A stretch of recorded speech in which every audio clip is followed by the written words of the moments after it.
Well, let's take you back now to our Olympics coverage. As we've been hearing, the USA now top of the medal table. They won 5 golds on Thursday, allowing them to edge ahead of China. Just 3 days to go now. The US has 39 golds, 2 more than China.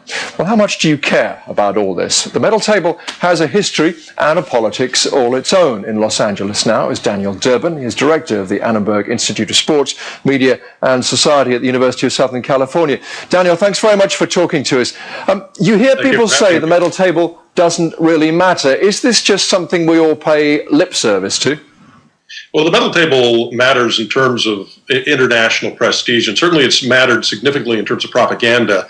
The first country to really demonstrate the propagandistic value of a medal count was Nazi Germany in the Berlin Olympics, when the German team actually did win more medals than everyone else. Of course, that was used as a propagandistic tool to imply the superiority of the German nation.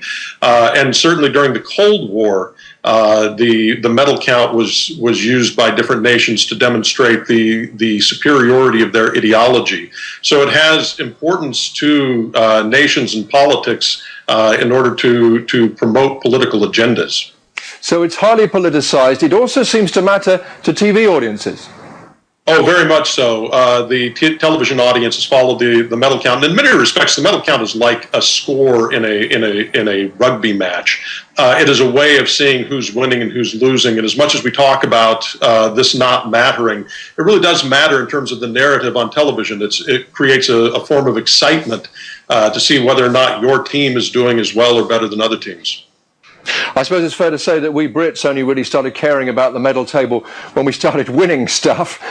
What do you make of the host country clearly doing rather better than the host country expected to here?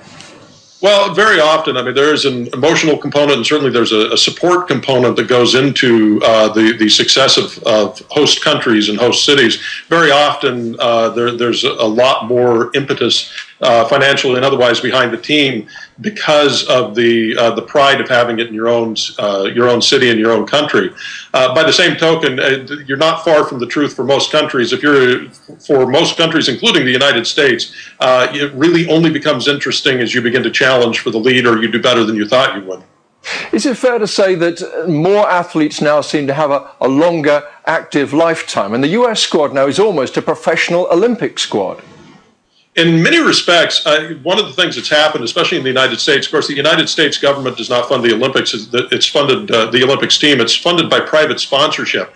But this private sponsorship has become very rich and has supported Olympic athletes over Olympics after Olympics. So we have a number of Olympians from the United States in this particular Olympics who've been to 2 and 3 and 4 Olympics before. 4 may be a bit much, but certainly 2 and 3 Olympics before. And so they are maturing athletes, and you see some athletes who are really reaching a prime. Daniel, thank you very much. Pleasure to talk to you. Thank you.